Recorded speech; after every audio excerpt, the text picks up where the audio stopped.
బ్రిటన్లో సార్వత్రిక ఎన్నికల ఓటింగ్ జరుగుతోంది. బ్రిటన్ కాలమానం ప్రకారం ఉదయం 7 గంటలకు మొదలైన ఓటింగ్ రాత్రి 10 గంటల వరకు సాగనుంది. కొత్త ప్రధానిని ఎన్నుకునేందుకు పౌరులు తమ ఓటు హక్కును వినియోగించుకుంటున్నారు. యూకే వ్యాప్తంగా దాదాపు 40,000 పోలింగ్ కేంద్రాల్లో జరుగుతున్న ఓటింగ్లో 4 కోట్ల మందికి పైగా ఓటర్లు తమ ఓటు హక్కును వినియోగించుకుంటున్నారు. ఈ ఎన్నికల్లో ప్రధాని రిషి సునాక్ రెండోసారి విజయం దక్కుతుందా లేదా అనేది మరికొన్ని గంటల్లో తేలనుంది. పోలింగ్ ముగిసిన కాసేపటికే కౌంటింగ్ చేపట్టనున్నారు. యునైటెడ్ కింగ్డమ్ లో సార్వత్రిక ఎన్నికలకు ఓటింగ్ జరుగుతోంది. యూకే పార్లమెంటు దిగువ సభ హౌస్ ఆఫ్ కామన్స్ లోని 650 స్థానాలకు ఈ ఉదయం ఓటింగ్ ప్రారంభమైంది. కొత్త ప్రధానిని ఎన్నుకునేందుకు యూకే పౌరులు తమ ఓటు హక్కును వినియోగించుకుంటున్నారు. ఓటింగ్ ప్రారంభమైన తొలి గంటలోనే ప్రధాని రిషి సునాక్, ఆయన సతీమణి అక్షతామూర్తి నార్త్ యార్క్షైర్ లోని పోలింగ్ కేంద్రంలో ఓటు వేశారు. అటు లేబర్ పార్టీ నేత కెయిర్ స్టార్మర్ తన భార్య విక్టోరియాతో కలిసి లండన్ లోని పోలింగ్ కేంద్రంలో తన ఓటు హక్కును వినియోగించుకున్నారు. యూకే కాలమానం ప్రకారం ఉదయం 7 గంటలకు మొదలైన ఓటింగ్ రాత్రి 10 గంటల వరకు జరగనుంది. ఈ ఎన్నికల్లో సునాక్ నేతృత్వంలోని అధికార కన్జర్వేటివ్ పార్టీ, కెయిర్ స్టార్మర్ ఆధ్వర్యంలోని లేబర్ పార్టీ మధ్య ప్రధాన పోటీ నెలకొంది. ఇంగ్లాండ్ తో పాటు స్కాట్లాండ్, వేల్స్, ఉత్తర ఐర్లాండ్ లోని మొత్తం 650 నియోజకవర్గాల్లో ఓటింగ్ జరుగుతోంది. ప్రభుత్వాన్ని ఏర్పాటు చేయాలంటే 326 సీట్ల మెజార్టీ కావాలి. ప్రధాన పార్టీలతో పాటు liberal Democrats, green party, Scottish national party, SDLP, democratic unionist తదితర ప్రాంతీయ పార్టీల అభ్యర్థులు కూడా పోటీలో ఉన్నారు. యూకే వ్యాప్తంగా దాదాపు 40,000 పోలింగ్ కేంద్రాల్లో జరుగుతున్న ఓటింగ్ లో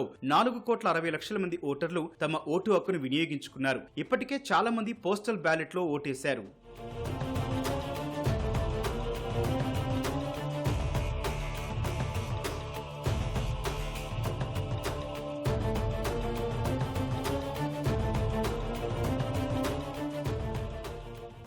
యూకే కాలమానం ప్రకారం రాత్రి 10 గంటలకు ఓటింగ్ ముగుస్తుంది. ఆ వెంటనే ఎగ్జిట్ పోల్స్ ఫలితాలను ప్రకటిస్తారు. పోలింగ్ ముగిసిన కాసేపటికే కౌంటింగ్ చేపట్టనున్నారు. యూకే కాలమానం ప్రకారం గురువారం అర్ధరాత్రి కంటే ముందే, అంటే భారత్ లో శుక్రవారం తెల్లవారుజామున తొలి ఫలితం వెలువడనుంది. ఈసారి బ్రిటన్ ఎన్నికల్లో పెద్ద సంఖ్యలో భారతీయులు బరిలో ఉన్నారు. 2019లో భారతీయ సంతతికి చెందిన వారు 63 మంది పోటీ చేయగా ఈసారి ఆ సంఖ్య 107కు పెరిగింది. భారతీయ మూలాలు ఉన్న ఓటర్ల సంఖ్య కూడా భారీగానే ఉంది. దాదాపు 10 లక్షల మంది బ్రిటిష్ ఇండియన్ ఓటర్లు ఉన్నట్లు లెక్కలు చెబుతున్నాయి. 2025 జనవరి వరకు రిషి సునాక్ పదవీకాలం ఉన్నప్పటికీ ఆయన ముందస్తు ఎన్నికలకు వెళ్లారు.